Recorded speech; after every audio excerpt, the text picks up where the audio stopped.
Hello, everybody, and welcome to another episode of Truth Wanted. I'm your host, ObjectivelyDan, and it's Friday night here, but it's 1 o'clock in the morning where Rebecca Fox is, our guest tonight on this special episode. What's going on, Rebecca? It's a dark and stormy night over here, I'm afraid. Yeah, the wind is going crazy outside. Oh, really? Man, that's kind of terrifying. I don't know what that means. Yeah, I think my fence might fall down tonight. Oh man, that sucks. I've had fence problems when I was younger with my family, and it was a whole thing where like the neighbors said that they didn't have to pay for it even though it was on their lines. It's bad news. Fix your fences, people. Prevent these things from happening. Anyway, this is a show where we talk to people about what they believe and why we are live here in the atheist community of Austin Studios. And if you want to call into this show and talk to me or my guest tonight, Rebecca Fox, please call into the number on the corner of the screen there. So Rebecca is an illustrator, is a podcast host, and just does a lot of different projects. Rebecca, if you could, I don't know, because you do so many things, maybe you have a better way of introducing yourself than I do, because you got your hand in a lot of pots.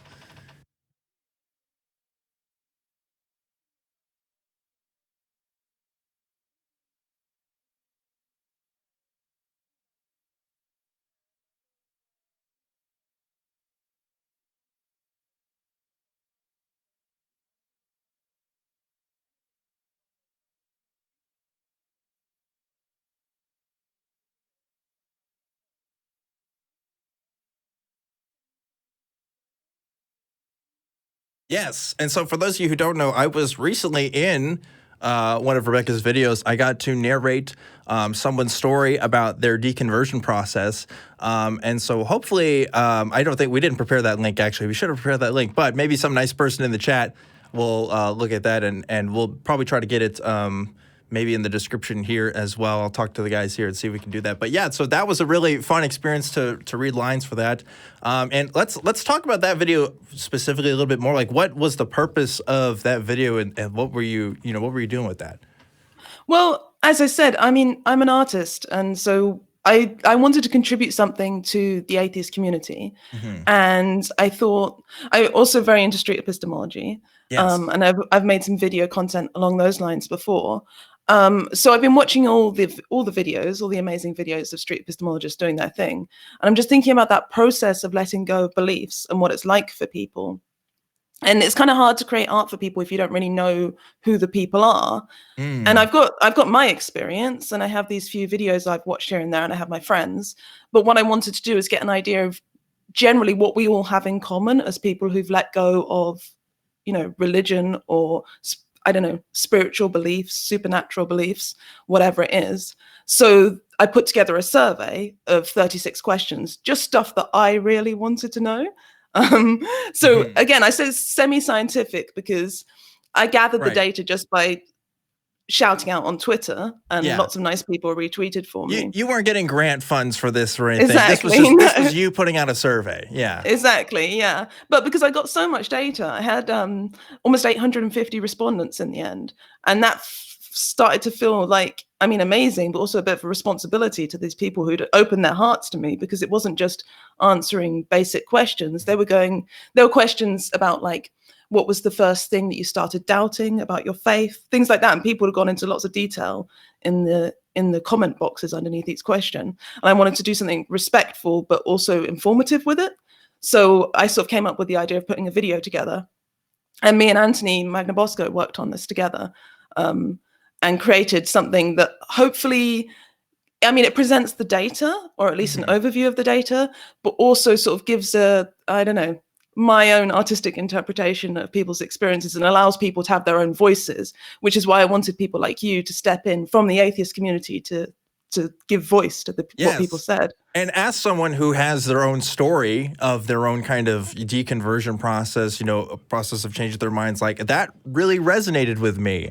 And I think it's a very humanizing way of portraying a lot of these kinds of stories. I think we kind of make the mistake sometimes of putting these stories as, well, I figured A doesn't equal B, therefore, I don't believe in God anymore. And like, that's just wasn't really the case for at least my experience and for a lot of people. Like, this was a change in identity.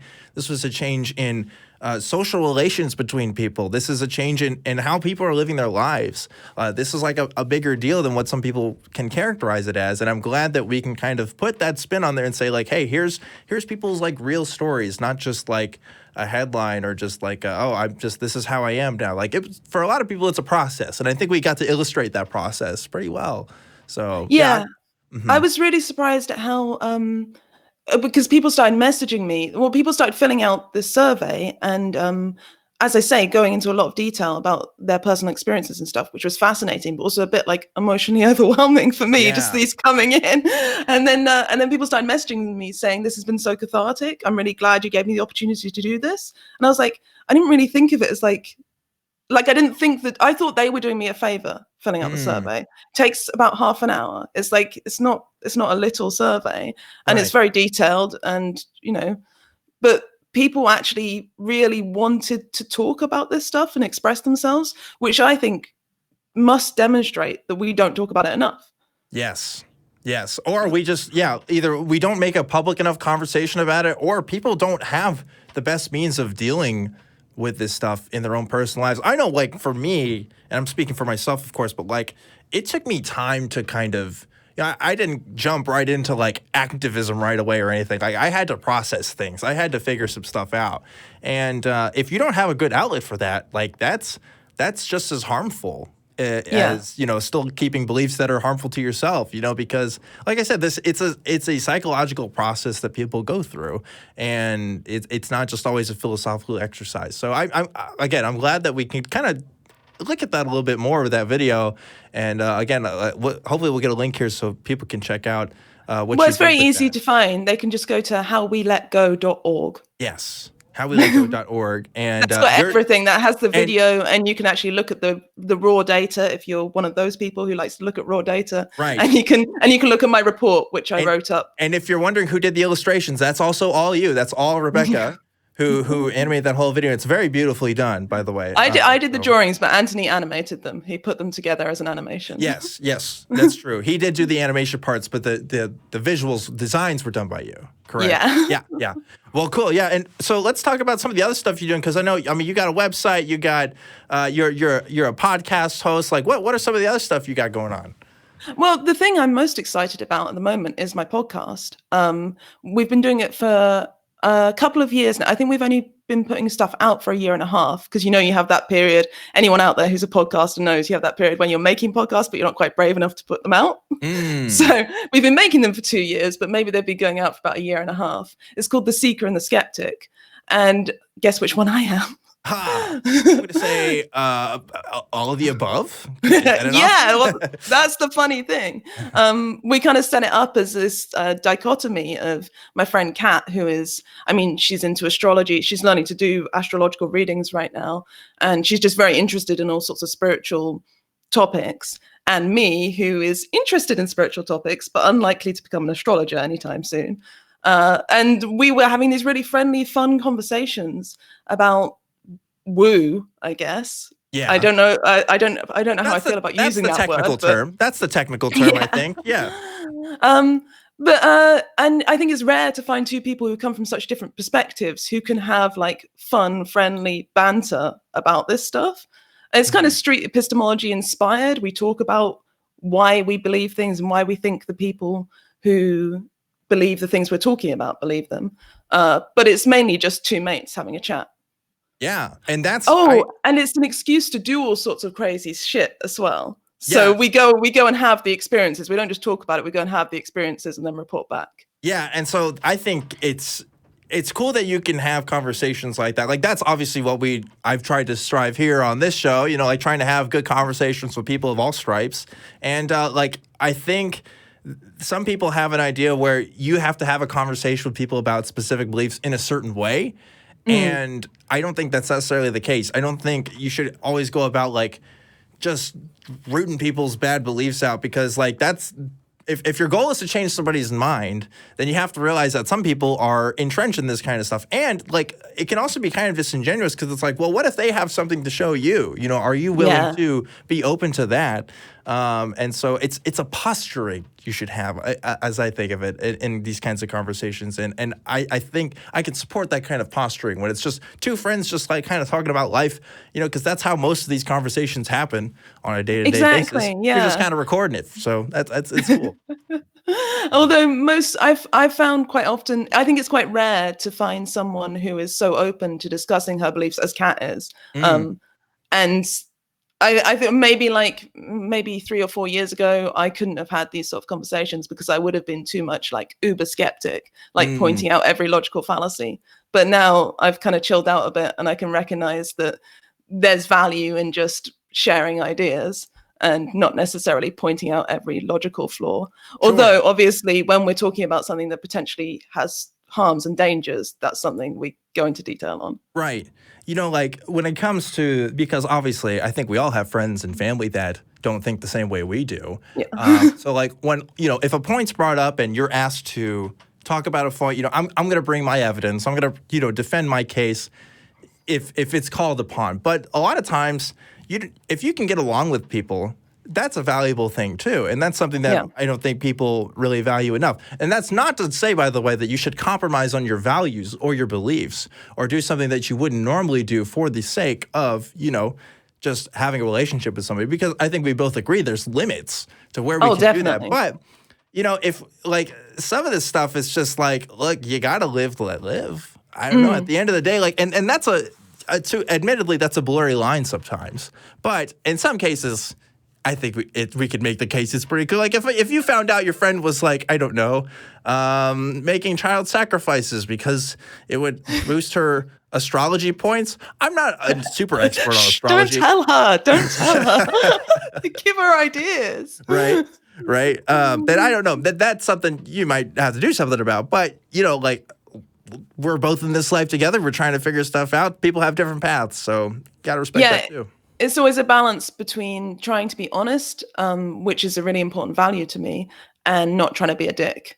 Those are my two, that I'm moving between. I get it. There's some people call into the show. It's like, I don't know how did you get there? But like, I try to tease it out, try to figure it out. Because at the end of the day, I want to understand people. I want to figure out why they are the way that they are. What makes them tick? How did they get to the conclusions they did? Because if they're right, I want to know too. So, yeah, definitely something to consider. So, other thing here I want to talk about is your website. Like, what are you posting on your website? Like, what's going on there if people wanted to check out your website? What is that?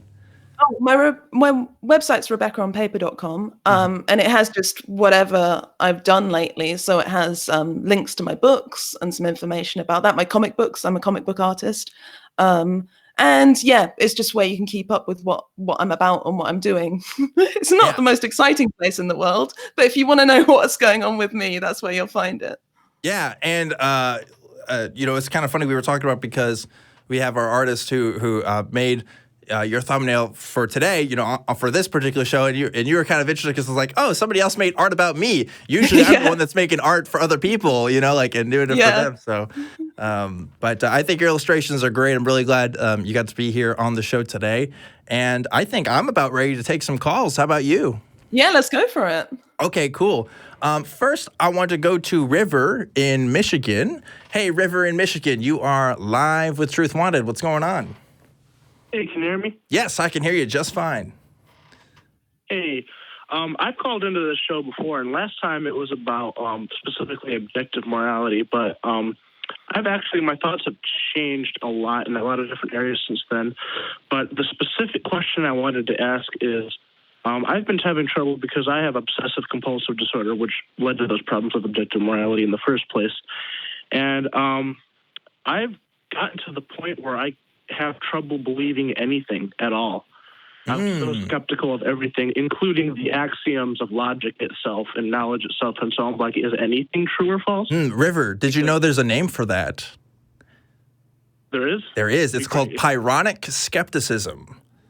So there was this guy, I don't know, was his name I can't remember his name, but it's called Pyrrhonic skepticism because there was this Greek philosopher who was like super cynical and so skeptical that he kind of just burned everything down, and couldn't take anything for granted. Even knowledge itself, even skepticism itself, I guess he was skeptical of. And I would say I've definitely experienced that myself too. I'm sure Rebecca probably has gotten to that point. So as far as solutions to that, that's an interesting question, because I think different people will deal with it in different ways. I think at some point you got to accept, I might be a brain in a vat, but I can still process things. I can still have inputs and interpret those inputs, and I can navigate the world with some accuracy. Maybe they are at least useful. Maybe they're not true divine knowledge, but there is some value to it, and I can sleep well at night with that. What do you think? Yeah, so that's a problem that I've thought about before, brain in a vat, and that was actually one of the reasons I left religion, was that problem specifically. And because I was like, if I'm a brain in a vat, well, even if these, and I found out later that the historical accounts weren't reliable, but even if these historical accounts of Jesus are true, if I'm a brain in a vat, what good are they? How can I use this worldly knowledge to say, oh, there's something outside of reality that's divine? And I'm like, no, I can't do that. So, but I have no problem with accepting that I will never know that I'm a brain in a vat or not. What's a bigger problem with me is when I can't, even if I don't have perfect certainty, which is perfect certainty I would define as knowing that you can't be wrong. So some people think they have perfect certainty that there can't be a square circle, or there can't be a triangle with more than 3 sides.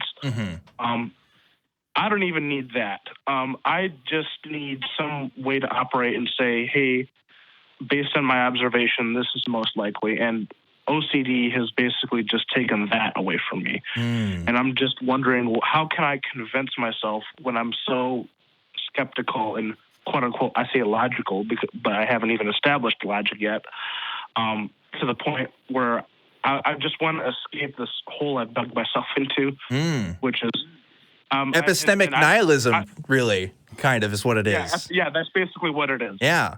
Well, I mean, I think Rebecca looks like she has some thoughts on it. Rebecca, yeah, I think it's interesting you're saying how you don't necessarily want perfect certainty, but I think in a way, and I don't know whether this is a religious thing or where it comes from, but this idea of perfect certainty is what's really fucking us all up. This is why we get into this situation, because we have this idea. It's like if you think mermaids exist, and then all day you're out looking for mermaids and you never find any mermaids because they don't exist. And then someone goes, hey, look at this manatee. And you're like, well, that's not a mermaid, that's bullshit.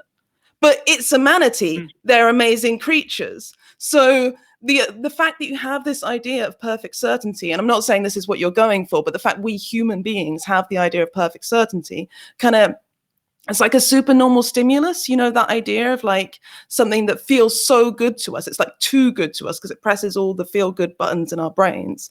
And then we can't accept reality, which is uncertain. I mean, reality maybe isn't uncertain, but we will never be certain of reality. So I mean, it's really difficult, and maybe there is no answer. Yeah. But what I found really helpful when I get into these, and it's not uncommon at all. In fact, people talked about this in responses to the How We Let Go survey, exactly, epistemic nihilism, is to do physical things, to do things that you don't have to be thinking so much. So a lot of people talk about meditation and simple movements, and that's something that I would enjoy and recommend, but also just going out for a walk and feeling the weight of your feet on the ground. You don't need to think, you just need to feel, just for short times. And that was also obviously the sort of advice that you probably heard a lot with OCD, but I think it's useful for this sort of philosophical problems as well as the mental health stuff.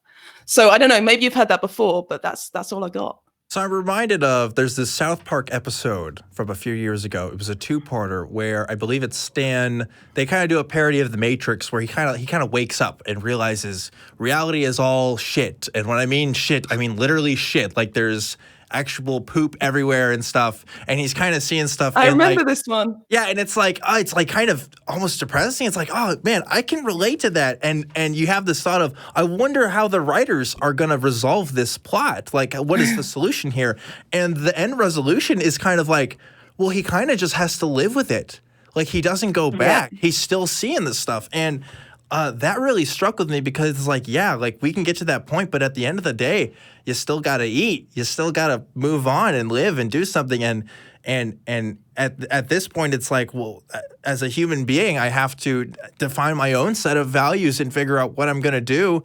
And I tend to find nobility in trying to find truth and talking to other people about truth, wanting truth, and just like figuring stuff out and helping out other people on their path, because I can be just as confused as everybody else. I certainly don't have all the answers, but I can find peace in the fact that, hey, at least I'm a little bit closer than I was yesterday to not believing in things that were wrong. Like we can at least filter up the stuff that we know is like super not true. So I think there's nobility in that, but that's going to be different for everybody. So I don't know. What do you think, River?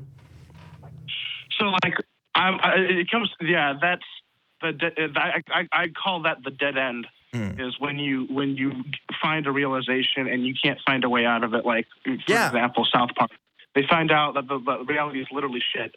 And they're like, well, this is a dead end because there's no way I'm going to convince myself that it's otherwise. And so I might as well live with it. I mean, at least it not only, but at that point, you also have to realize that not only at base level, it's true, reality is literal feces, but it's also all these sensory things that aren't feces, that don't appear to be feces. And so that's something too.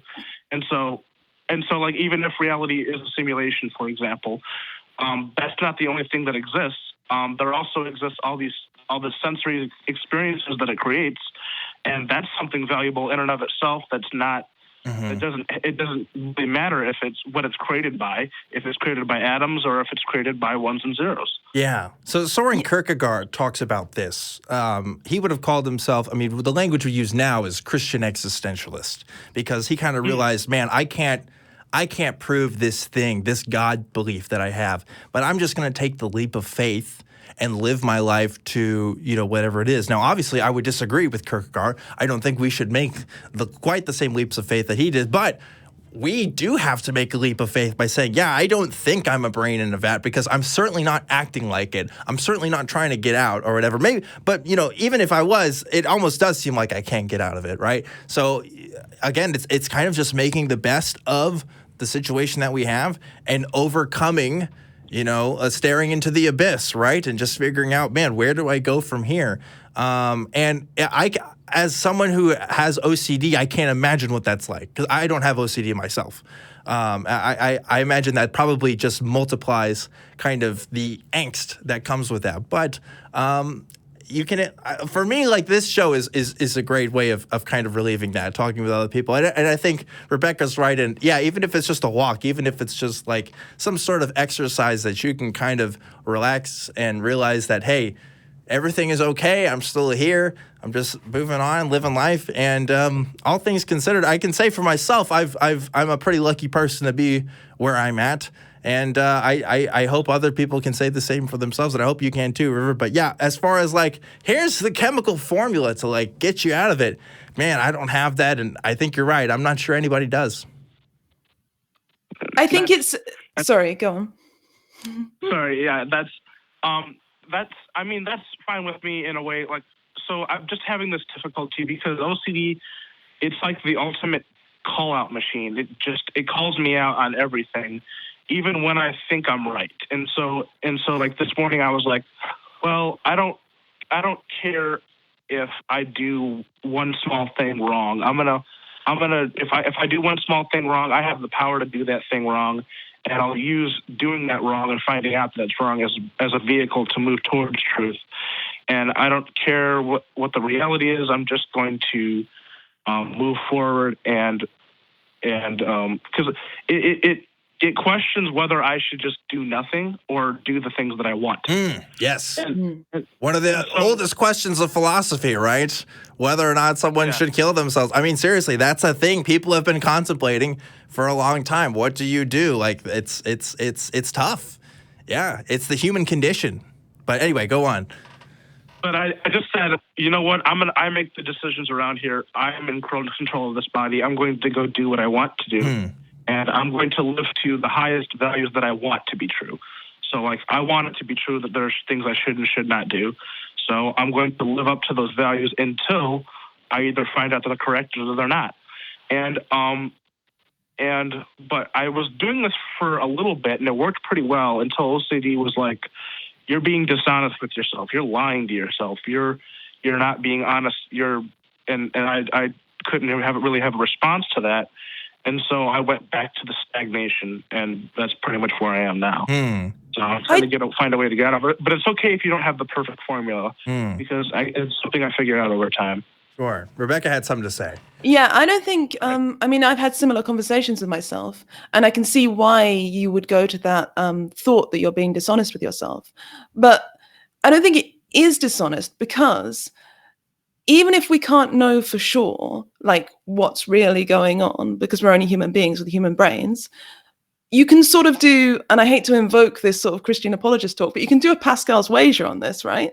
Ooh. So if you're right that, like, say, other people matter and other people's subjective experiences matter and we should treat them well, and you decide not to do that, then that's really bad. But if you're wrong and other people don't matter and it's just a solipsistic nightmare, like you're just alone in the universe, you're just a brain, you're not even a brain, and you carry on acting as if other people matter and being a good person, that doesn't do any harm at all. So that, like, if you just do a basic trade-off on those decisions, you can say, I don't know for sure, but in the absence of complete surety, I'm going to act in the way that is most likely to be the best result. Yeah. No, that sounds pretty good. Yeah. I like that. Yeah, I think at the end of the day, you're always going to be making appeals to your own value system, and you can't escape that. And that's something people struggle with too, because it's like, oh, I want to appear to this objective standard, and it's like, yeah, whatever standard you figure out is right for you is going to be because you figured out it's right for you. Ultimately, you are in the way of whatever thing you find to be fulfilling for you. And so you might as well work with that, might as well try to understand that and live that so that, you can have a good life, because it's as far as I know, that's all we can do.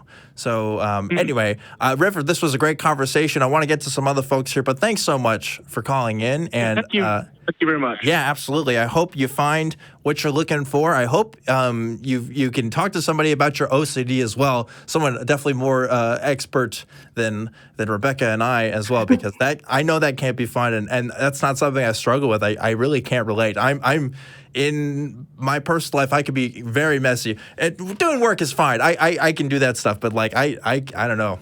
I don't know how people do that, But anyway, okay, so one thing I forgot to say before the beginning of the show, you might be noticing I'm wearing some cool threads tonight. I've got the hoodie on and the hat, both of which you can purchase at teesprings.com. And if you look at the Atheist Experience Network, you can find some of our Truth Wanted merchandise. So just wanted to throw that out there, guys, if you want to support the show in another way besides. Oh yeah, we got it all. Yeah, I might have to order the pillows next, actually, because I got to see what those are like. But yeah, I can confirm this is super comfy. I love the hat. It's really great, guys. So check that out if you haven't already. But let's go ahead and go to our next caller here. So next, I want to get to Doug calling from Florida. Hey, Doug, how's it going? Hey, everybody. How are you? Doing all right, Doug. How about you? I can't complain, none. Cool. I was running through some YouTube videos the other night, and I can't remember which one. But there was a guy who had a theory that the whole human sacrifice story, the whole myth, was brought up to stop people from killing children. You're talking about the Abraham story in the Bible, the story of Abraham attempting to sacrifice his son, as a favor for God, and God kind of stopping it last minute. That story, right? Yeah, and the Jesus story. Okay.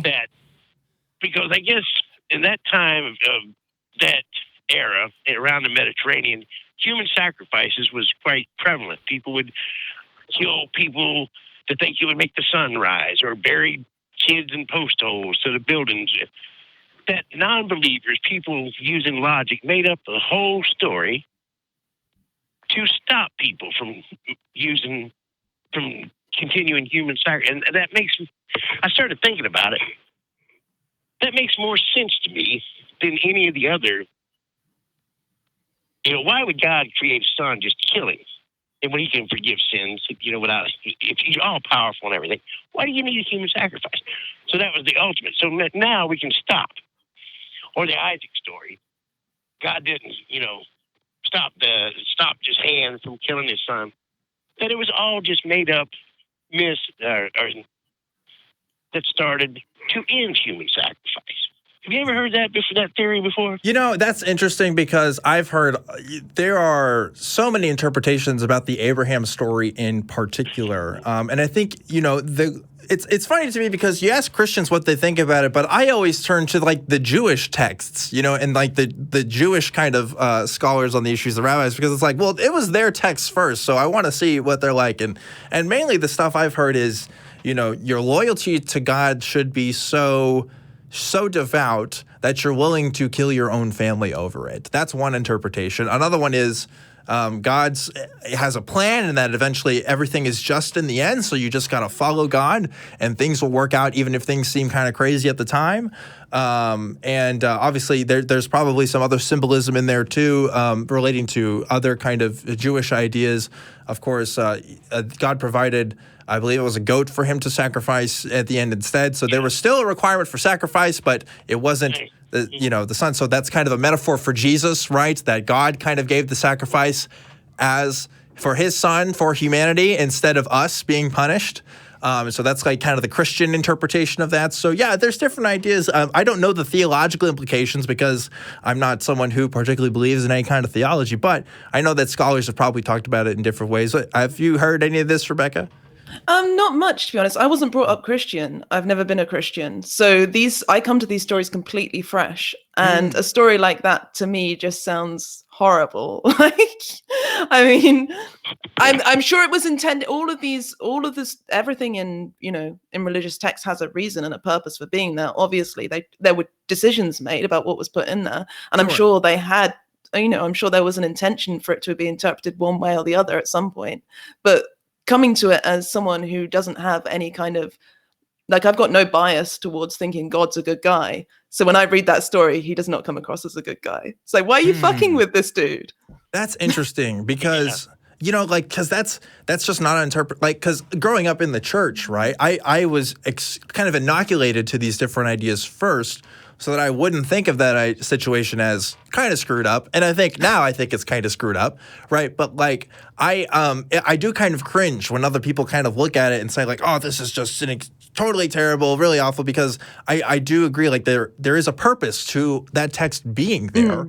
And I don't, the people who wrote that may not have also necessarily thought that was based on real events. Certainly a lot of in history they did, but there's a purpose in storytelling in the Bible. And I think if you approach it with that kind of, I guess, a more scholarly lens, a more theological lens, you can kind of, tear out the bits of it. Not saying, by the way, that ultimately justifies the story and the stuff that it puts out, because I do think people take that story and run wild with it and do all kinds of crazy things that they should not be doing. But that being said, there's a reason why it's there, whether it's for total authoritarian control or telling a story about devotion.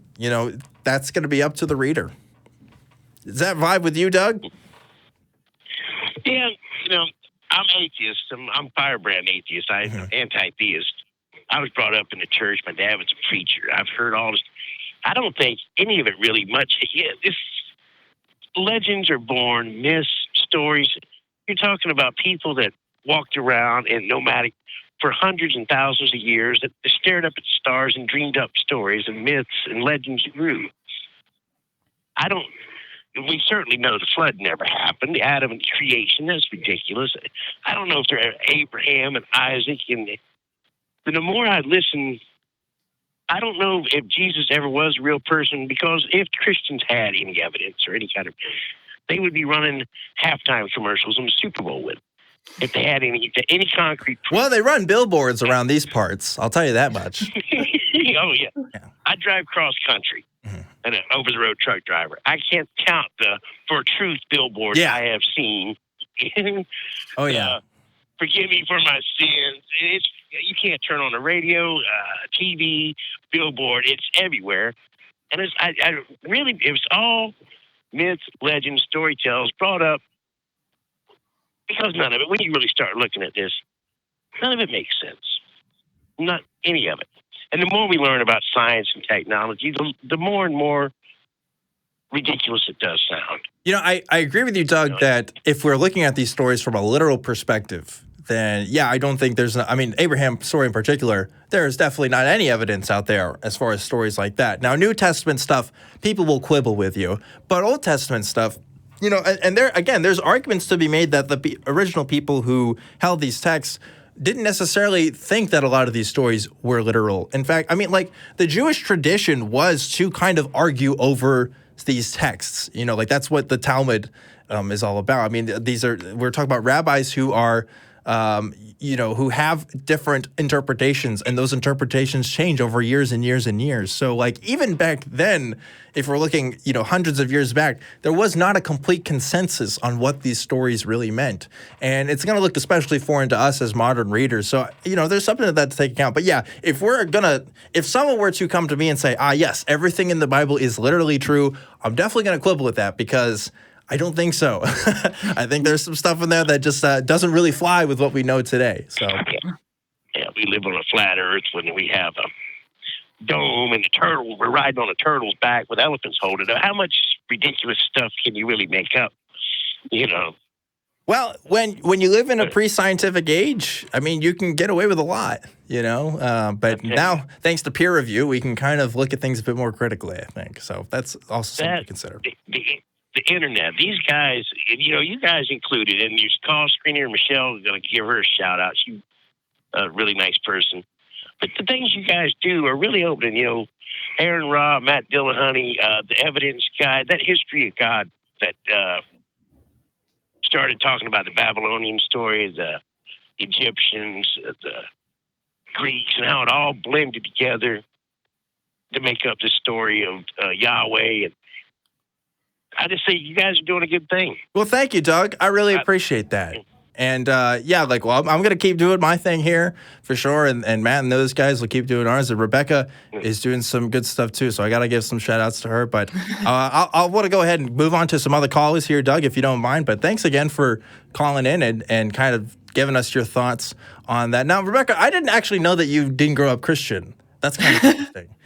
It's not particularly interesting here.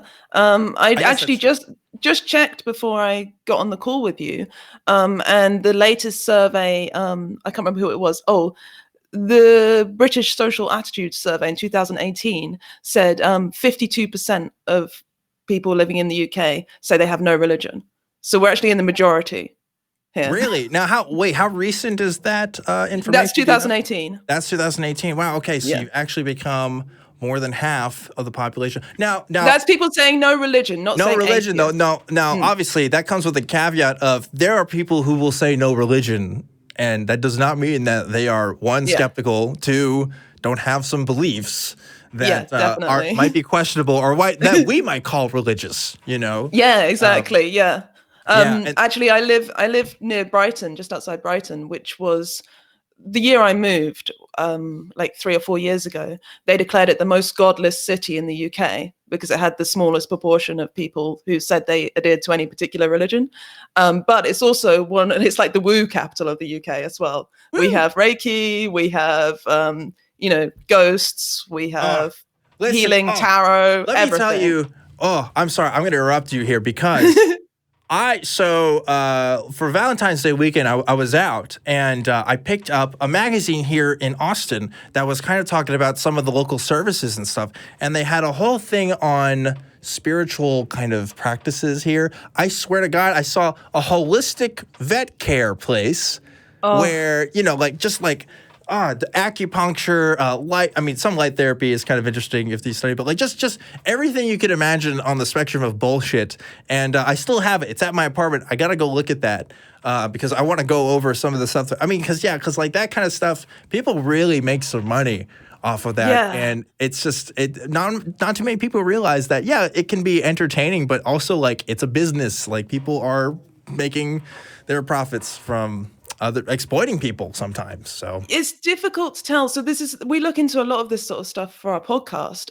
Also, not so much alternative medicine, although we do touch on it sometimes, but because neither of us are scientists, we feel a bit leery of getting into that area. But psychics, for example, we've been to see psychics, all sorts of things along those lines. And like knowing whether someone is they genuinely believe that they can contact the dead, or whether they just want your money.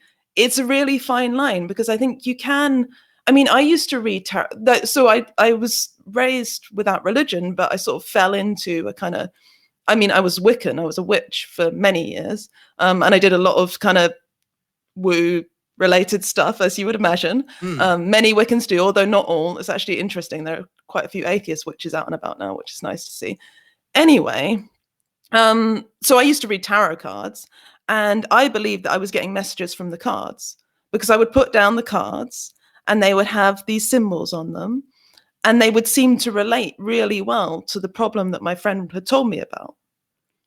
And so I thought, well, that must be some kind of magic working in the cards. Now, looking back, it's fairly obvious that I'm just using normal social skills, right? I know my friend, I'm picking up on stuff that they need to hear. The cards actually make a really useful prop, because it's hard for me to tell my friend, oh, you should dump that guy. But if the cards say you should dump that guy, that's much easier.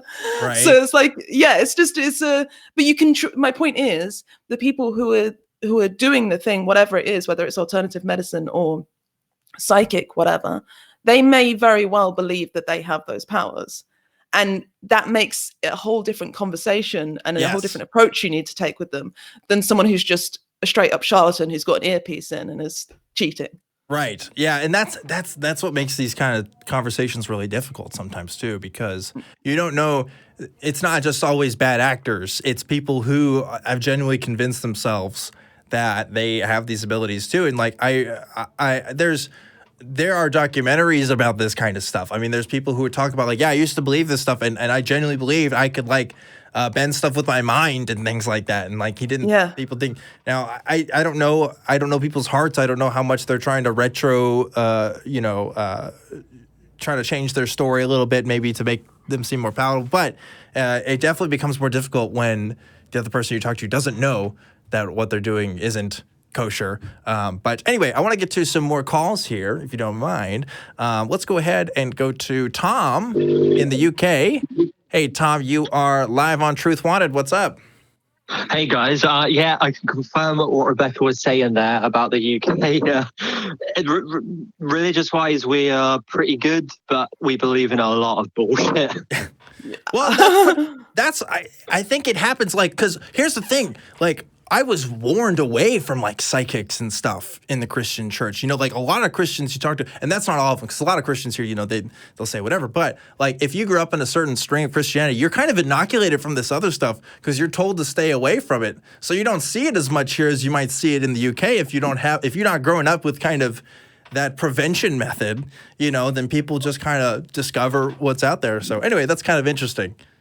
Yeah, I think of where Britain's quite old, there's a lot of beliefs in ghosts and all that kind of rubbish. I saw an interesting chart earlier where it was showing that the belief in religion goes down, belief in other stuff's going way up.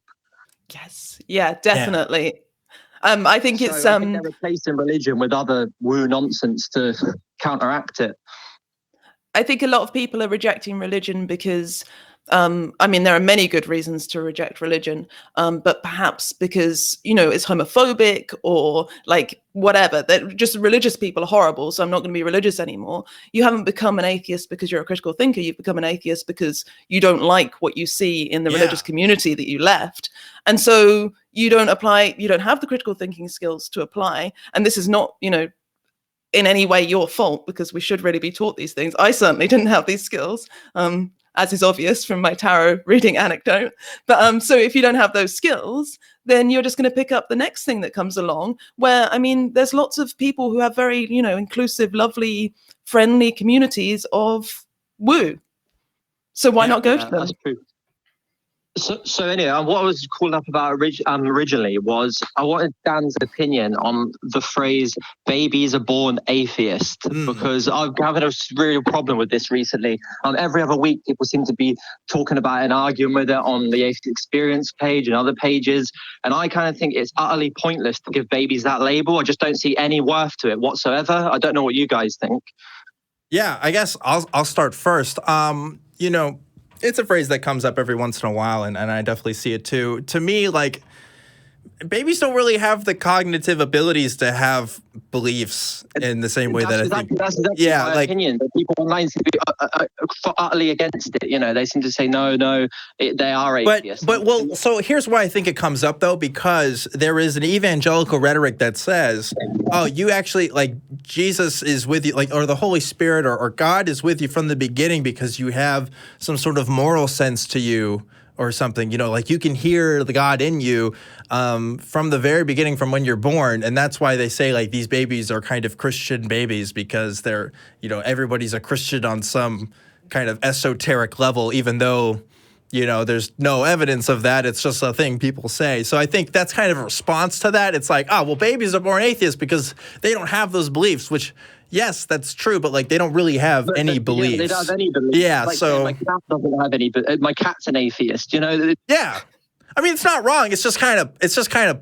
I don't know. It's kind of pointless a little bit. But if it's a response to a claim of, oh, everybody's Christian from the start, then yeah, then that's where it makes sense. Otherwise, it's just kind of it's kind of a moot point to me. What do you think, Rebecca? Yeah, I mean, I'd agree. It depends what your definition of atheist is, I suppose, because that too. I think often people think of an atheist as someone who is rejecting a belief in a deity, as opposed to just someone who is without the belief in the deity. And to define people who've never encountered a deity, for example, if we were to meet some people, let's make them adults to avoid the confusion of, like, babies not having beliefs. But if we went to an isolated island, and those people had never formed a religion, which seems unlikely since it seems to be a thing humans do. But let's just imagine this thought experiment. They have never formed a religion. They don't have any deities. Do we call them atheists? If we do, it's kind of weird to define them by our deity and say you are without something that we have. Like, they're not without anything. They are just who they are. And I kind of feel the same way about babies. Yeah. Yeah, I feel the same way. Again, it's just like it goes back to definitions. If you're talking about a lack of belief in something, if you're talking about a rejection, you know, either way, you know, a baby just doesn't have a religious belief in it, and it's not possible. So yeah, I mean, to summarize, I mean, that's it. That's my thoughts on it. Yeah, you're right. Your cat's an atheist by that extent of the logic. All the animals we see are atheists, you know. I mean, it's just inanimate objects, all atheists. Well, yeah, you know. And that's and some people, you know, they bring that up as like a criticism of that point. They're like, well, that just means inanimate objects are atheists. Like, yeah, okay. So, so what? Like, that doesn't really mean, you know, like, is that a bad thing? Like, it's whatever. But if it just means without belief in deity, then anything without belief in deity is an atheist. Yeah. Yeah. That includes my mug. Right. So anyway, does that answer your question, Tom? Oh, hello, Tom. Are you still with us? Oh, all right, Tom. Well, I'm going to assume that answered your question here. I'm going to go ahead and let you go because I can't hear you. But yeah, I think we answered that question pretty. He's probably gone to bed. Yeah, I guess so. Right? I don't know what he's doing up at this hour. Oh man, I every time I get someone from your country, I feel so bad because it's always super tiring for you guys, but I'm just glad you're here. Thanks again. That's fine. We've got the day off tomorrow. It's chill. Oh, good. All right, so next, let's go ahead and go to Fred in Idaho. Fred, coming in on Truth Wanted. What's up? Hey, ObjectivelyDan, Rebecca, great to speak with you both. Absolutely. Love your content, Rebecca. Loved your video. Oh, thank you. Yeah, thank you. So I feel like my topic is going to fit in well with the call, not the last one, but the one before, with a little bit of mythology and legends. Okay. So I'm a recent deconvert from Mormonism / Christianity, depending on how you want to identify it. Right. Yeah. Well, good for you. Good for you. Thank you. And yeah, we have a piece of mythology in Mormonism that is very, very fun. It's called The Three Nephites. Have you ever heard of that? The Three Nephites. Is that a progressive rock band from the early 2000s, late 90s? No, but it should be. It should be. I feel like that would be a lot better. Tell me about the Three Nephites. So, for anybody who doesn't know, Nephites are the band of Israelites that came over 600 BC to the Americas and started the human race here in the Americas, which of course allegedly bullshit. Yeah, yeah, allegedly. Yeah. Anthropologically, just does not make sense. Right. But however, that's what here in Mormonism they hold true to. And we also talk about how Christ came over and he did the whole Sermon on the Mount thing, called 12 disciples here, just like he did in Jerusalem. And there were three Nephites out of those disciples, the apostles, that did the same thing that John the Beloved did. They wished to stay on the earth and tarry past death. And that has lent to a lot of really fun legends and folklore and mythology in Mormonism, where someone will tell the tale around a campfire where their car broke down on the side of the road and they had no way to save themselves. And lo and behold, three men dressed all in white showed up and fixed their car without any tools, gave them food, and they weren't even carrying any. I have heard of this now. Yes, and I think I've listened to How to Heretic. Those guys. They were on my show a while back, that's a Mormon bit, a little trivia that I think I've heard before. Like, and it's just kind of, from my understanding, it is a folk legend that still kind of appears today in people's circles, where people will be like, well, in the same sense that people will be like, oh, someone was there to help me, like that, this is a miracle, or this happened. They'd be like, it's the legend. The legends are true. I saw the Nephites or whatever, right? Like that's kind of how it works. Oh, 100%. In fact, I'm on a WhatsApp group with a bunch of people that I served the Mormon mission with, and I'm the only one that deconverted. They're all still heavy believers. And before I called in, I asked them, I said, oh, so what do you guys all think about the three Nephites? And the pattern that conversation went is the same pattern I see whenever I talk to Mormons about it. It always starts out as a joke. Everyone thinks it's funny, but then eventually the conversation will devolve or evolve, depending on your point of view, into someone saying, no, but seriously, this is my story. Yeah. Uncle, and then they'll go into their mythology, and it's so fun. It's one of my favorite things about Mormonism. Oh, yeah, I guess because, like, if you're invested in that belief structure, you can recognize on the surface that some of the stuff sounds funny, but you have to defend it at the end of the day because it's a part of your thing, and, like, even if it sounds ridiculous. But anyway, Rebecca had something to say. Oh, no, I was just going to say it's a really interesting observation about that pattern of, like, when you bring up... So last summer, me and Kat, for the podcast, we went to investigate Rendlesham Forest, which is a place where there was a big UFO flap some time ago. And we were talking to local people there about it, trying to get some idea of how seriously people took this whole UFO thing, because it's kind of what their area is famous for. And I did exactly what you did. I approached people and I was like, what do you think about these UFOs then? In a kind of like curious but sort of cheerful way, and they laugh and they sort of go, oh, and then you ask them like one or two more questions, or you just like look at them, and before you know it, they'll start telling you, oh, well, actually my granddad saw something, and they've got the whole story. But there's like a resistance to, I don't know whether this is the same thing, because it's almost like they're testing you out to see whether you're going to start taking the piss out of them or something. And then if you seem like you're not, they will open up and tell you the story that they've heard. And they clearly enjoy telling it. And it's often hard to tell how much they're telling you the story because they believe it versus how much they just enjoy the telling of a tale. Yeah. And, this isn't exclusive to Mormonism. There's also the tale of, like, the wandering Jew is another one. And like, these other kinds of things that have with people. I know there's another Mormon story, actually, that I really like. I think we've talked about it before. The idea that Cain was still wandering the earth. And there was a Mormon prophet, I believe, who said that he saw it one time, and and he's supposed to be like hairy and stuff. So, like, the idea was what he saw was Cain, which is also Bigfoot. Yeah, which is Yep. It all makes sense. That's part of it. I think it's great. I mean, like, yeah, cool, whatever. Like, it's just incorporate Bigfoot into your religion. Why not? So. And just a quick point. I know you got other calls to move on to, but just quick point on that Bigfoot. one of my favorite parts about it is it's still perpetuated because it was put into this one book that's all about forgiveness. And it's such a weird thing to throw into the book on forgiveness. Like, it could easily fall into the annals of history and Mormonism would forget it. But a prophet in like the 70s decided to put it in his book about forgiveness just as a side story. And because of that, we can't let it go. It's like, well, it was only in the 70s. He said it again. It's got to be true. And so it continues on. And it makes my heart sing. I love it. Of course. So, Fred, I got to ask you, though. So, like, when you are talking to people about this stuff, because obviously, I mean, you used to be a believer, so you have that connection to the culture. Like, are you approaching, when you hear these stories, are you just like, yeah, are you kind of nodding along? Do you question it? Do you, like, give some counterpoints? Like, what's your, because you mentioned this WhatsApp group, and I'm like, what's the group dynamic there like? It's still evolving for me and a lot of people, because I've only deconverted within the past year and a half.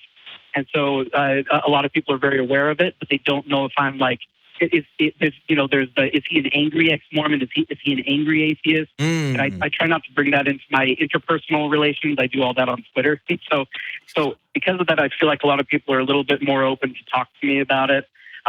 Learning a lot of charitable listening from watching all the ACA shows. Eric Murphy's been helping me a lot with that.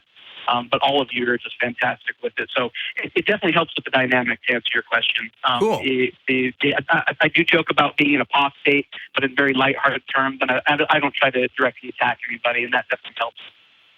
Yeah, because like my understanding is there is a narrative about ex-Mormons similar to ex-Christians that like you just are wandering away from the faith, and like I know that's probably something kind of hard to navigate because like I obviously you're telling your side of the story, and I don't know if your friends and other people are going to be open to that because they have a stake in their own beliefs, and that makes these kinds of conversations hard. So I was just curious on how you deal with that. I'm glad that you at least have some conversations with your friends and stuff, and at least the ones that do know about it, you're still talking to. So because sometimes it's not the case, and it's really sad when that happens. So good for you, Fred. Good for you. Yeah, most definitely.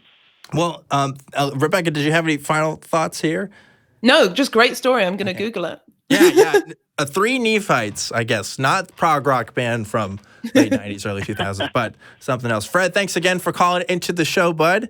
And we'll see you next time when we call.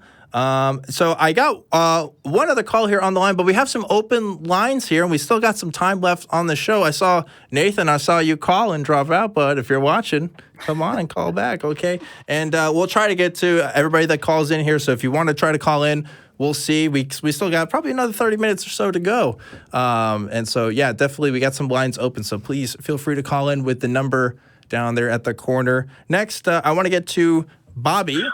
Bobby in California, you are live on Truth Wanted. What's going on?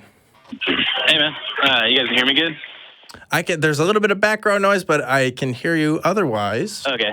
Yeah, I'm walking to a quiet area. I'll be there in like 10 seconds. Gotcha. Sorry about that. Okay. Yeah. So I wanted to discuss a little bit about life extension research. I was wondering if either of you have heard about it yet. So I guess I'll start first, so then I want to hear Rebecca. So I know about how they take certain jellyfishes and that kind of seem to live kind of forever. They kind of like rebirth themselves and stuff. And they kind of are looking into that to see what the applications are for humans. And obviously the trying to lengthen the length of our telomeres because our telomeres get shorter over time. And so I know there's kind of research into that. I think that's pretty much the extension of my knowledge. Rebecca, what's the extent of your knowledge on life extension? Ago on a documentary, and I just I think I'm almost too skeptical now because I was just like, he's lying to me. David Attenborough is lying. Why is he lying? Why would he make up this crazy story? Like, I had to go Google it. But I have heard about these people doing experiments where they dramatically reduce caloric intake, and they think that might have something to do with extending life. Well, it doesn't sound that sweet to me. It sounds horrible. Like, if that's what I have to do, because it's a dramatic reduction. Like, you hardly get to eat anything. I mean, it sounds interesting, and I think obviously, like, as atheists, most of us agree that we only get one go at this. So if you can have a few more years and your body's in good condition, you can enjoy them. I think it's amazing. Sweet. Yeah, that's great. That's great that you brought up calorie restriction. It's one of the most popular promising life extension treatments out there. But I mean, there's 2 long-term monkey studies, and there's only a 5% increase in one of the studies, and the other study had like a 2% increase in lifespan. So, do you remember quite how low they're saying we'd have to get our calorie intake? Because I remember being shocked at how low it was. It'd be around like 40%, which is a lot. Oh, yeah, horrible. And you have to be careful of malnutrition. Listen, I just started a new workout thing recently, and trying to cut on my diet and stuff. That's hard enough as it is. I don't want to go any lower. Yeah. But I guess if I have to. There's actually a few different promising life extension diets that isn't discussed nearly enough. But yeah, I'm about to start my master's soon and get involved in life extension research because I mean it's just so exciting. Really? I literally know of a like my research will help us live to 150, 200 years old, really healthy. Well, what kind of research is giving you that conclusion? Yeah. So a lot of animal models right now have had their lifespan extended. There's about I personally recently gathered and organized around 700 different studies in mice that extended a lifespan between 10% and 50%. There's drugs and supplements, gene therapies, stem cell therapies, diets, even low dose gamma radiation and pineal gland transplants or ovary transplants, and some really interesting ones. And there's like thousands more emerging in other model organisms. Well, mice are cool, but what about humans, right? So a lot of these drugs and supplements have been tested on humans to target specific diseases. If you just look up clinicaltrials.gov and type in, EGCG or royal jelly or dasatinib or quercetin, there's a whole list. I can email them to you if you want. Maybe if someone's nice enough to put something in the chat or something, or if you're on the chat, you want to share some stuff with other people. Yeah, for sure. And so you type that in, and you'll see that there's a lot of completed studies with results of successful trials being done in humans with these, ranging from like cardiovascular disease, cancers, diabetes, and that goes to show that they're really promising life extension treatment even in humans. So what we got to do is combine these, and then that'll help us live to 150, 200, like really easily. Huh. Well, I don't know about really easily. I mean, it seems like, I don't know. It seems like all things considered, most of us can't even make it to 100.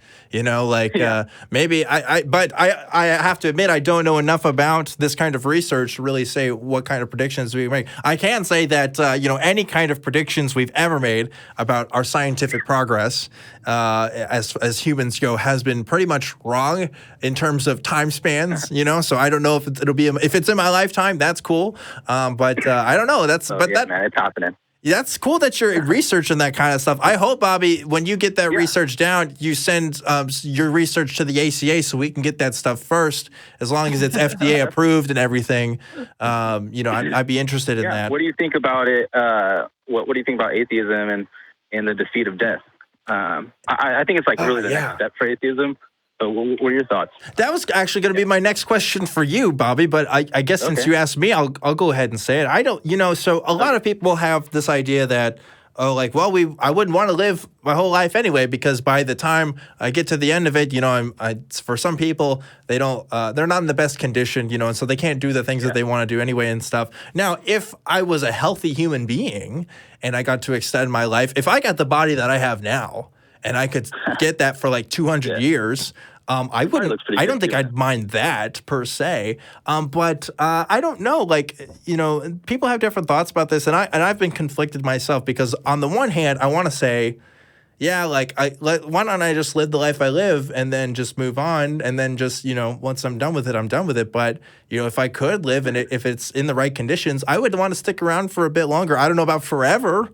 That's a lot. That's a commitment. But if it helps me out for a decade or two, seems like, we've already, It's so fascinating because as far as humans today, like we're already living longer than people were 100 years ago, 200 years ago. And those people, a lot of them are living their lives just fine. Certainly not all of them.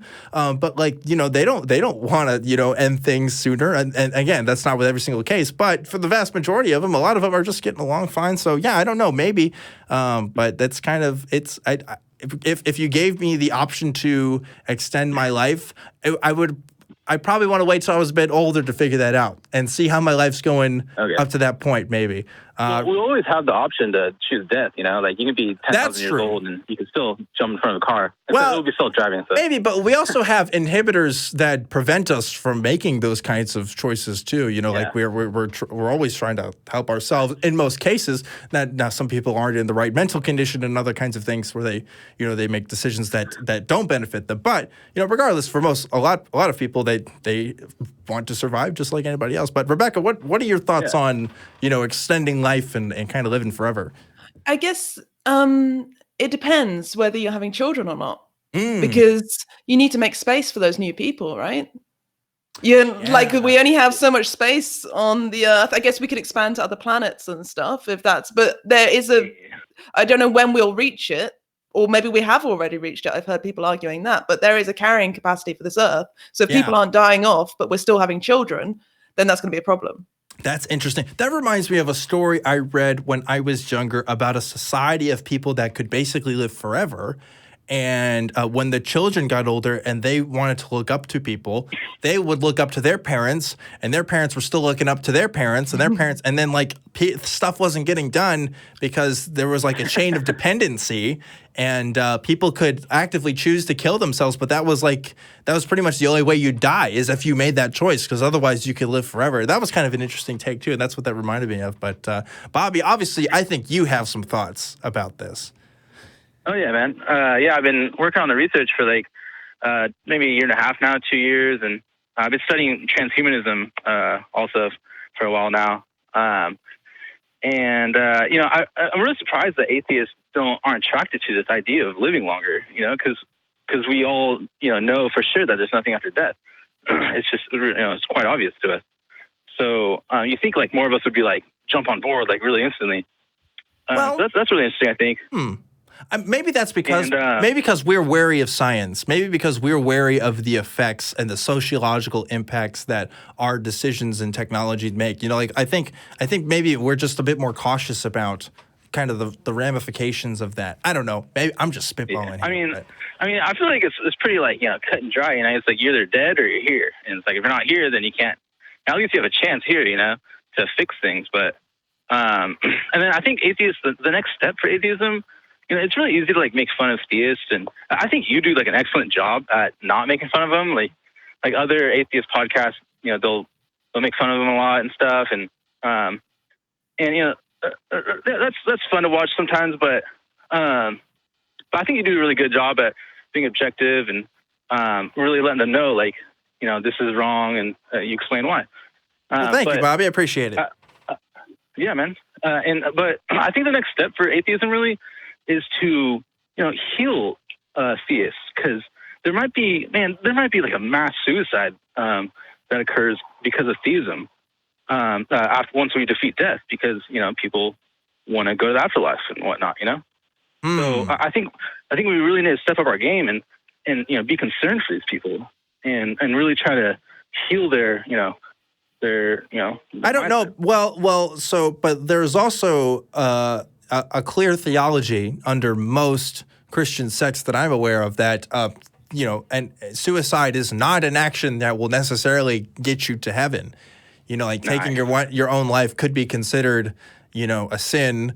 Of course, maybe if you're saved, I don't know how that works. It depends on your soteriology is the word for that. Study salvation. You know, are they just going to accept the cancer, or are they going to take the treatment? You know, like I think a lot of theists are going to convince themselves to not take the treatment.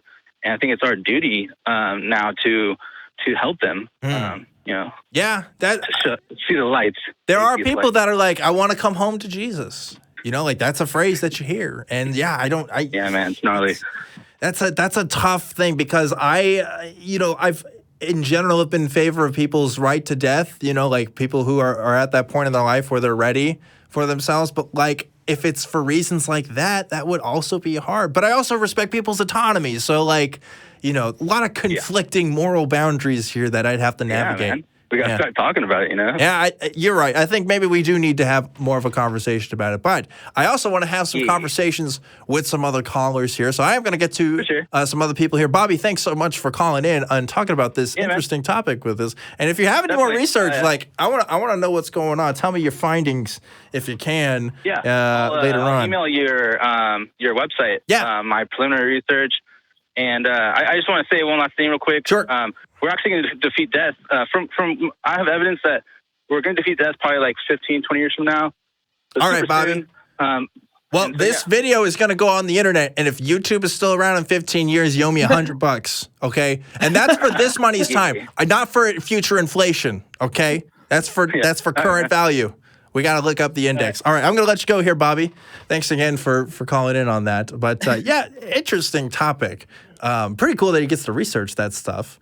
So it's actually that sort of thing is playing out at the moment, isn't it? With what he was saying about suicide with the Christian Science people who are not only refusing treatment often for their own, because they it's in their religion not to have blood transfusions or whatever, but also for their kids. And that's when it worries me, when it's like and I don't know what the answer is, because you can't, I don't know what the answer is, but it's that, like you were saying, the balance between respecting someone's autonomy, but also trying to be compassionate and keep them safe. And like, it's complicated. Most recently, I think about this with the coronavirus stuff. We haven't talked about the coronavirus at all on this show.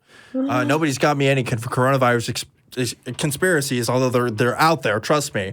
I'm sure. Recently, China has decided to kind of quarantine certain zones and kind of have these no-goes, even though there's a scientific consensus that those kind of strategies typically don't work especially with the population size that they've got over in Wuhan and stuff. But as the World Health Organization is trying to help out with that situation, we also there's a precedent to respect China's autonomy as well and what they're doing with their citizens. It's like, but like we want to. The best way to help you isn't what you're doing, and it's like, oh man, and that relates to just a lot of different issues. Something I wonder if I could get an expert on that kind of stuff in the future. Maybe it'd be pretty cool. But until then, I got 2 more calls here on the line, folks, and I want to get to both of you guys, and I think that'll be it for calls tonight. So both of you guys just stay on the line here, and I want to get first. Let's go to Nathan in Texas. Hey, Nathan, what's going on? Hi. Just one second. I wasn't prepared to get on the phone. Oh, that's all right. Hi. I kind of sneak up on people sometimes. I try to give them some warning. I'm trying to do better about that, but I realize, they're not totally ready. So. Oh, that's all right. So I actually had a kind of mix of just a question and just kind of thinking about how religion works with the brain. I suffer from a schizo-effective disorder that's basically, at certain points of the day, I completely go irrational. And one of the things about it is that, like, at those points, I will believe, like, any conspiracy theory that's available for me. You give, like, one coincidence and I'm already all on it. And it kind of made me think, because before I had this disorder, I was never religious. But after the disorder, I started becoming more spiritual and trying to figure out, like, answers on a spiritual level, and it made me fall more into, like, the Christian side of the conspiracies. And it made me think if, like, there's a connection between that type of irrational thinking with the part of my brain, and the same with how just religion works. And just kind of believing in, like, whatever you're told, even though, they could be the farthest conspiracy theories and stuff. From what I understand about anthropology, I think that the research that I've seen is the reasons why we might come to a lot of these conclusions, and including conspiracy theories, is because we're naturally pattern-seeking people. We're pattern-seeking animals, and we want to recognize the patterns that could potentially harm us. We want to see if there's a rustle in the grass, maybe that's a lion that could come and get us. We don't want that to happen, and so by extension, when we see kind of weird signs that are off, like we suddenly become, some of us can be paranoid and not trust the situation that we're in. And so I don't know if that's what's going on with you. Again, I'm not an expert on any kind of mental health stuff, but that's something that I've read some stuff on, and to me that makes a lot of sense as to why people would do that. And that includes religion as well. In some aspects, I think you can make the case for it for certain religious beliefs, certainly not all, because I think there's a lot of people today that believe for philosophical reasons and or personal experience of some kind, whatever. But there's also some that say that they found the Holy Spirit because they felt emotional in this moment when they were. Yeah, and that's actually that's one of the things that had happened to me, which I've now, through therapy, have concluded that it was just another psychotic break. But I felt like I had those type of experiences, and that's what kind of led me to this whole rabbit hole of first going into Christianity and then going into the different conspiracies like QAnon and stuff. But the whole, just having that disconnect from the brain at that moment makes a person more susceptible. Yes, we definitely need to be careful when we talk about, and as you know, I hope you know this, Nathan, I would never attribute your particular condition onto any other people. I would never project that onto somebody. I would never say the reason why you have this experience is because of a mental illness you have. That's not something I would ever do. But it can serve as an explanation for some people's experiences. And I think that's something that we have to be real and honest with and be very careful when we talk with people about this, because that's a very sensitive thing. It's a very personal thing. And I wouldn't want to make anybody feel like they were duped or, excluded from any kind of reality that I might have. But Rebecca, what do you think about this? Well, it's interesting. The sort of transcendent experiences. They're what? So this is one of the questions that I asked on the survey, on the How We Let Go survey. Have you had any experiences that at the time you characterized as supernatural, paranormal? I can't remember exactly how I phrased it, but I was going for those sort of things. And something that came up again and again were people reporting, and this is people who have let go of their faith beliefs, who are now atheists or agnostics, or in our family, whatever, who had experienced the presence of God. So they'd had that kind of that feeling where they sort of lost their ego and dissolved into something bigger themselves, and felt a sort of a comforting presence around them. And at the time, many of them, because they were religious, interpreted that in a religious framework. And now as atheists, struggle to understand what exactly was going on there. And I mean, I'm no expert, but obviously I was curious, so I looked into it a bit. And the cool thing about this is Jane Goodall thinks she's seen chimps do this. This is not something that people with mental illnesses do necessarily, although, of course, people with mental illnesses do experience this. It's not even just something that human beings do. It's something that is common to primates. I mean, at least according to Jane Goodall. Obviously, we don't know what's going on in those chimps' minds, but she saw them staring at a waterfall and acting very strangely, rocking backwards and forwards, and that was her interpretation.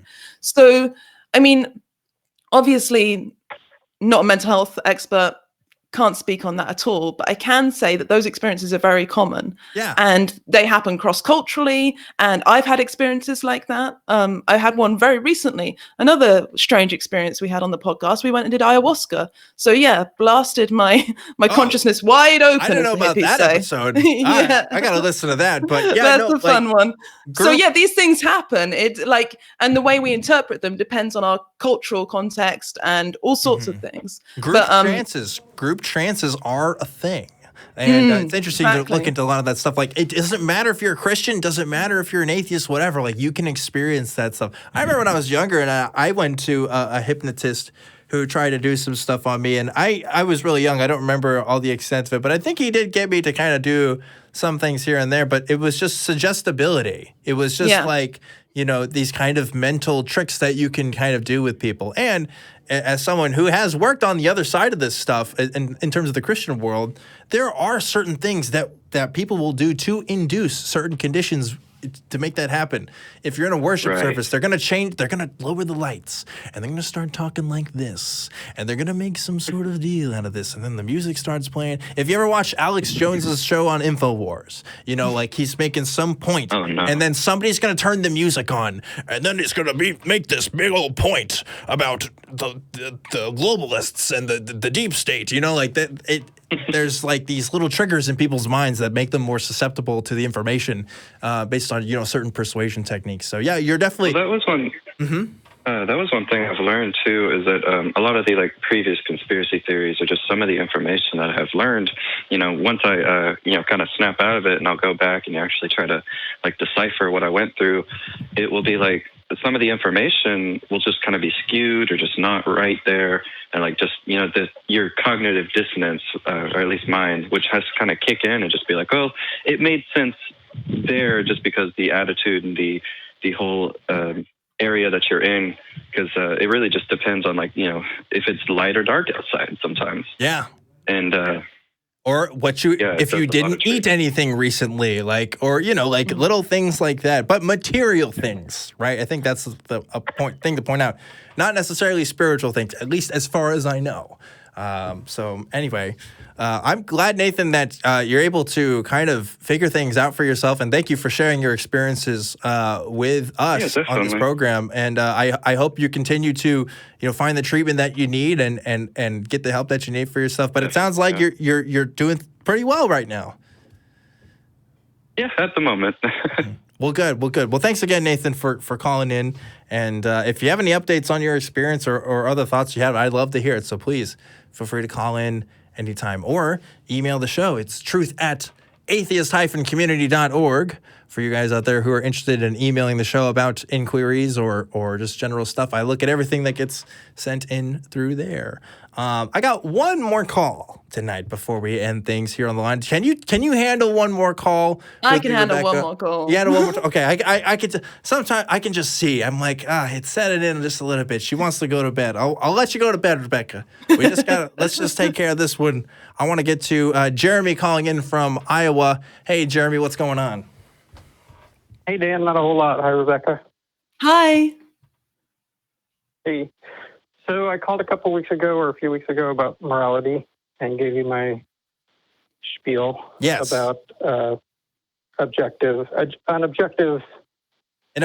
framework for morality, I believe, was the conversation we were having. Right. Yeah. Right. It wasn't an entire system. I think I saw a lot of confusion about that. I'm not saying it's a complete system. It's just a filter through which we can... A sort of a set of axioms, perhaps, of which to do actions. Yeah. So what did you have more thoughts on that, or something else you wanted to bring up, or what's up? Well, I do. I wanted to also talk about the is-ought supposed gap. Okay. That people talk about, because I just don't think it's a gap. I don't think it's an issue, really. Yeah, so for those who aren't aware, philosopher David Hume, I believe, was the first one to talk about this. Thought about this idea. When it came to talking about morality, you couldn't get over this is-ought kind of gap. People were saying things are good because, reasons, and then, there's an ought there, and then there's an is, and you can't really, get past, because it seems that ultimately the reasons why we value things are going to be subjective to some extent, I think was kind of his point there. Would you say that's a fair characterization? I think so. I'm not a huge philosopher, but sure. My understanding is that's pretty accurate, yeah. Okay. So you don't think it's a problem, though, this kind of is-ought I don't. Yeah.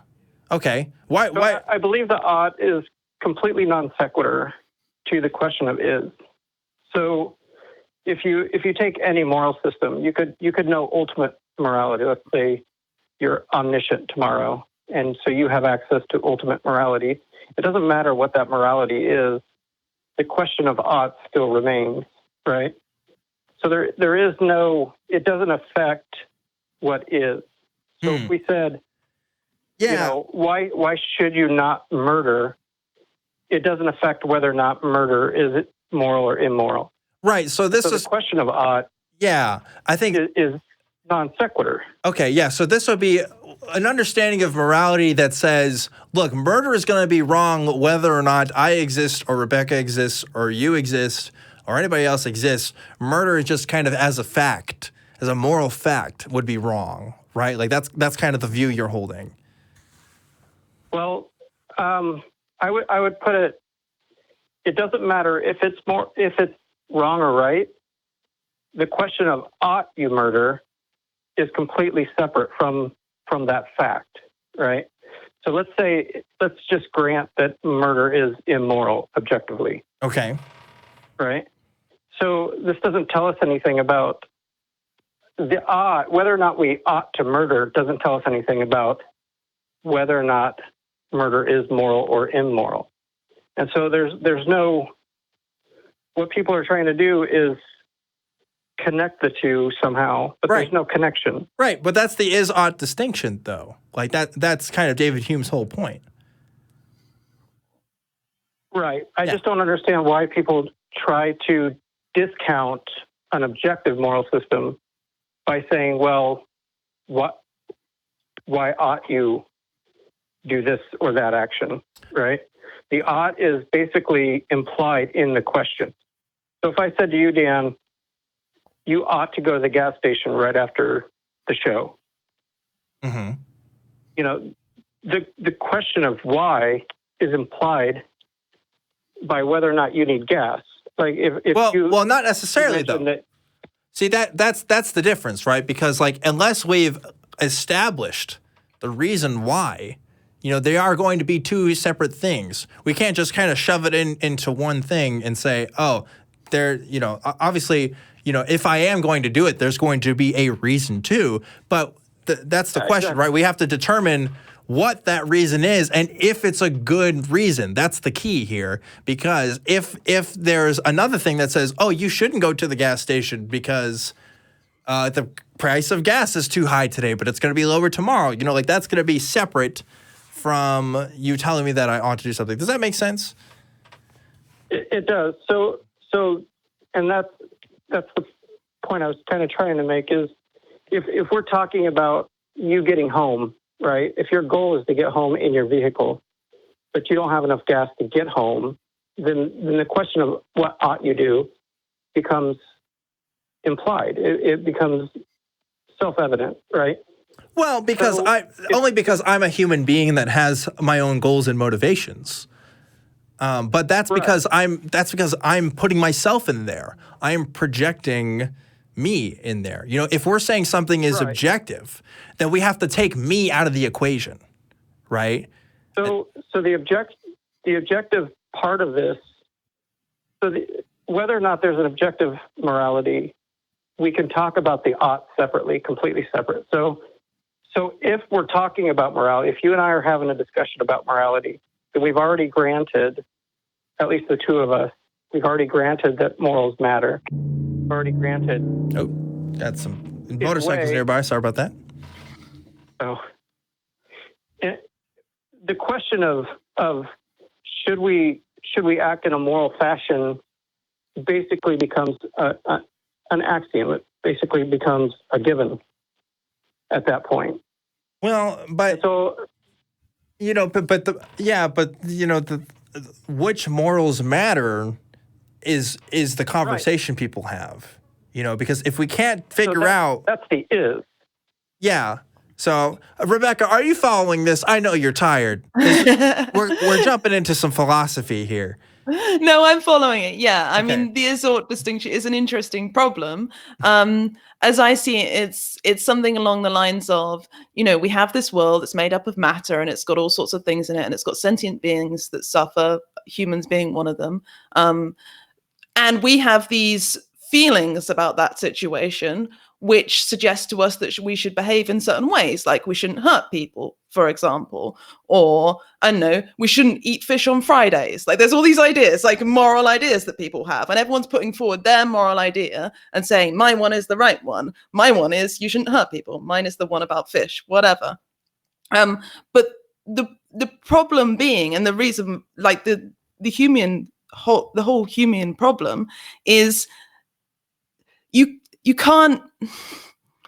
you can't, like you're saying, you can't make an objective statement about what people ought to do unless you have an if. So, as you were saying, if you want to get more gas for your car, then you ought to go to the petrol station and get it. I'm mixing my British and American language. Yes. But if you want something, then there is a sensible way to achieve it. If you don't want to hurt people, then you should refrain from murder. But these things are operating in a different arena to the sort of material facts of the way the world is. There is nothing encoded into the matter in the world that is morality that we can find. I think it actually brings us back around to the first question. We're talking about the idea of being absolutely certain of something. The idea that we could have an objective morality is very, very compelling. Of course it is. That would be great. We wouldn't have to think about it for ourselves. Like, we could just defer to this objective morality. And when we can't find it, that freaks us out a bit. And we get sent off into all sorts of strange places.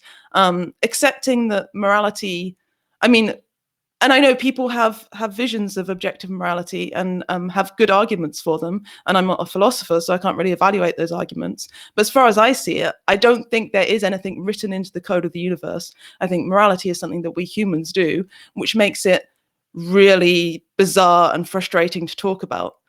Which is why you get to the place where you are, where you're saying, practically it doesn't matter. And you're right, of course. Like, practically it doesn't matter. Practically it is all smushed together because we can't separate ourselves out from our motivations, from our desires. But I still think that the is-ought problem exists. I don't think you could solve it, but maybe it doesn't matter quite as much as we think it does. That's my point, is I don't think it's a problem. Because if we're talking about morality, for example, I wouldn't talk about morality with a sociopath because it doesn't matter. They don't care, right? There is no motivation for them to act in a moral fashion. But for the rest of society, for those who believe that morals matter, the question is already answered, right? So you're not considering sociopaths within your moral community then? What's that? Say that again. Are you familiar with the phrase of moral community? No. So in the philosophy of ethics, there's this idea of a moral community. I can't remember who first came up with this kind of terminology, but it's kind of this idea of, okay, so who do we consider within our realm to treat the same way as other people within our community? So there's some people that say that a vegan might argue that we should consider all sentient animals on Earth, if that's their line. Vegans have different ways. Within our moral community. So we should there's no reason why we should be treating cows any different. We should be treating people, right? And so even though we can recognize that cows aren't going to necessarily make the same decisions that we make. So I guess I'm kind of asking you, is your cutoff for like who is within our moral community, who we decide to be binded by our laws, by our ethics? Do you consider sociopaths to not count kind of with this framework? Well, they would still have their right to bodily sovereignty, just like everybody else. So in that sense, I suppose they would be part of my community. But in a sense that that morals matter to those. And I'm not a psychologist, so maybe I'm using the term wrong. But it's my understanding that morals don't matter, or at least they have no sense of guilt, or whatever. Yes, so again, I'm not an expert on this either, but I do know that people can display specific sociopathic tendencies, but may not necessarily be fully considered a sociopath. It's a diagnostic criteria by which you have to call someone a sociopath. So, like, I may not feel any regard for, I don't know, I guess we can go back to cows. And some people might say that that's wrong for me to have that kind of feeling, that's not a natural thing, or I may disregard certain kinds of human beings or something, and so that can be kind of like let's say I hate poor people or something. Like, I don't know, I'm just pulling something out of thin air. Like that could be pathological in the sense that, every time I see a poor person pass by, I might say something nasty or something. Like that's a pathology that we could look at. But again, I'm not an expert here. So like, I guess my point in bringing this up, right, is that just to say sociopath, to me, that's not a good enough criteria, because different people can display different things. I don't know. This might be a more complex point than I might not be willing to explore right now at 8:30 at night, and whatever hell time it is for Rebecca. Sorry, Rebecca. Let me, if I may, let me remove morals out of the equation for a second. Okay. And give you an analogy that maybe will clarify my point. So let's say we're talking about math, and I say it's a fact, an objective fact that 2 + 2 = 4. Okay? And I could show you on paper that 2 + 2 = 4. So the question, if we take the is and the ought, well, why ought somebody accept that? Well, there is no, again, the question is implied. The answer is implied in the question. So if I'm talking to somebody about math, they have to accept math as a value. They have to have value in math. They have to accept it as valuable. I could try to convince, a 5-year-old that math is important, and they might just, if they have a math test in front of them, or an 8-year-old, 10-year-old, whatever, they might just put down numbers, letters, colors. They may not care about math, right? Mm-hmm.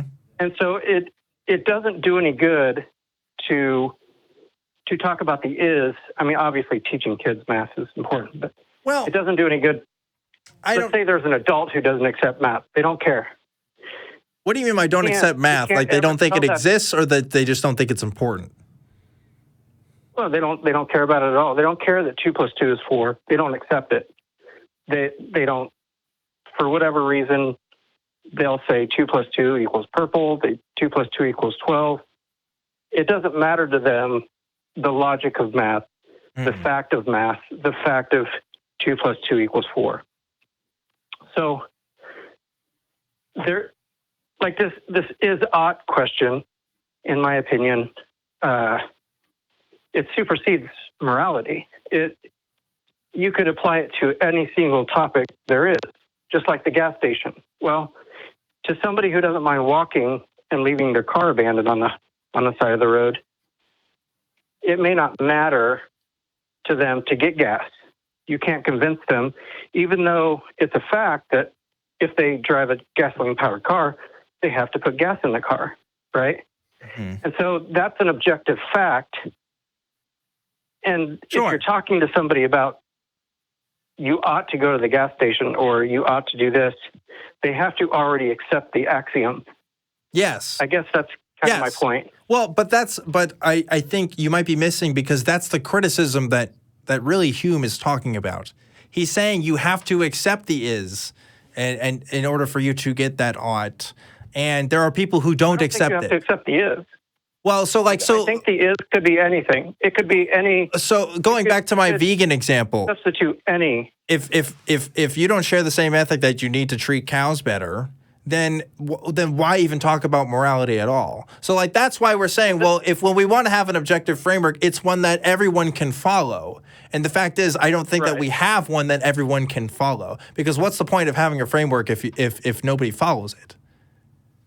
Well, so this is why I think it's unimportant. And this is because it could be applied to any subject at all. And so nobody asks, what's the is ought with math? What's the is ought with driving a car or putting gas in your car? What's the is?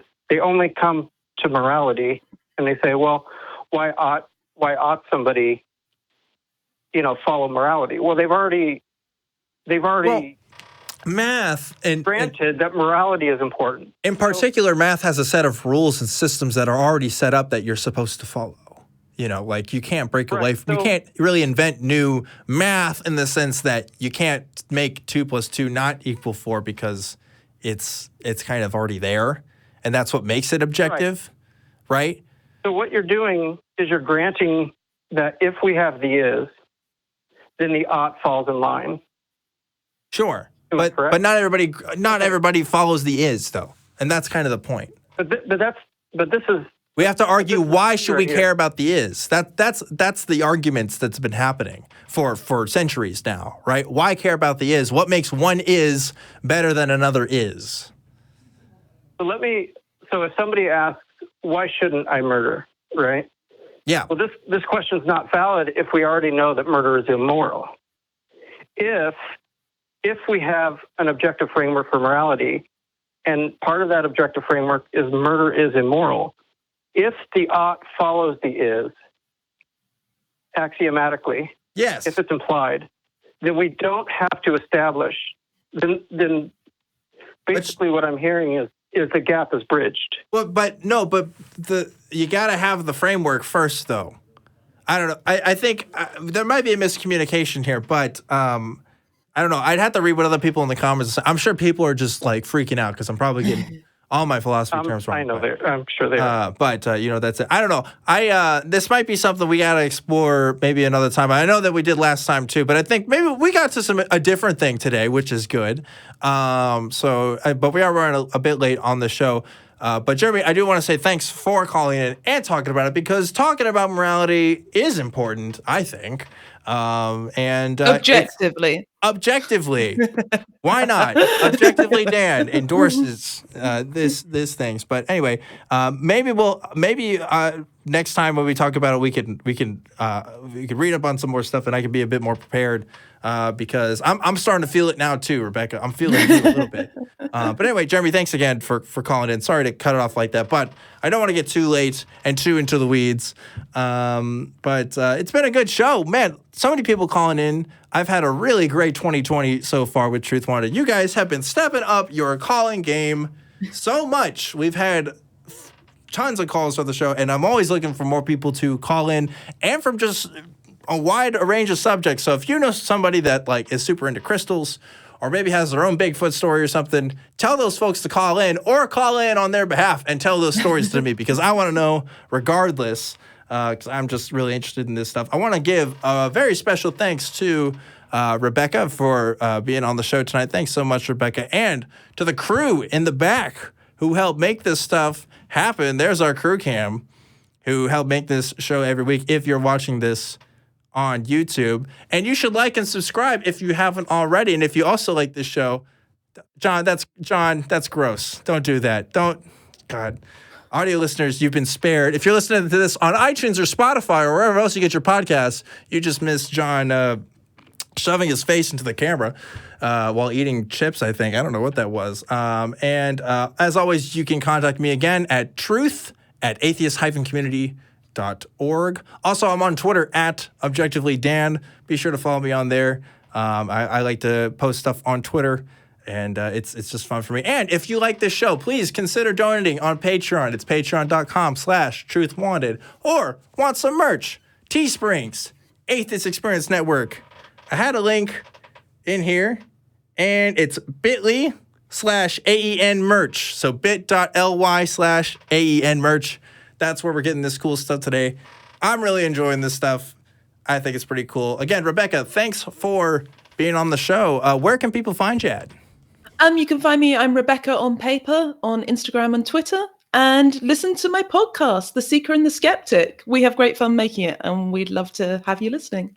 Yes, go check that out, especially the ayahuasca one. Now I got some research to do. Any last words before we kind of close things out for tonight and jump onto Discord? For those of you who are watching this live, I am going to go on Discord. Rebecca is going to go to bed and get some sleep, but I will be there to answer your questions. So if you're in the chat, don't leave quite yet.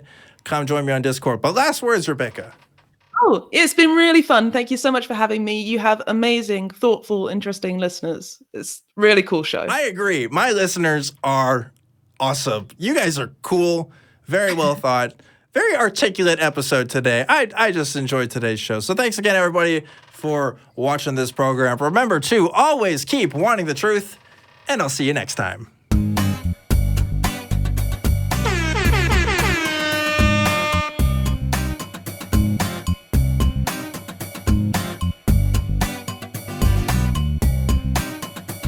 I'm just going to say goodbye to him. The show's just finishing.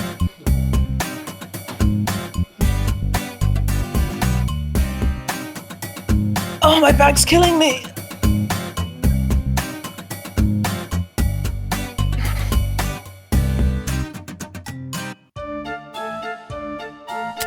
What are we doing, man? What are we doing? No, you're done.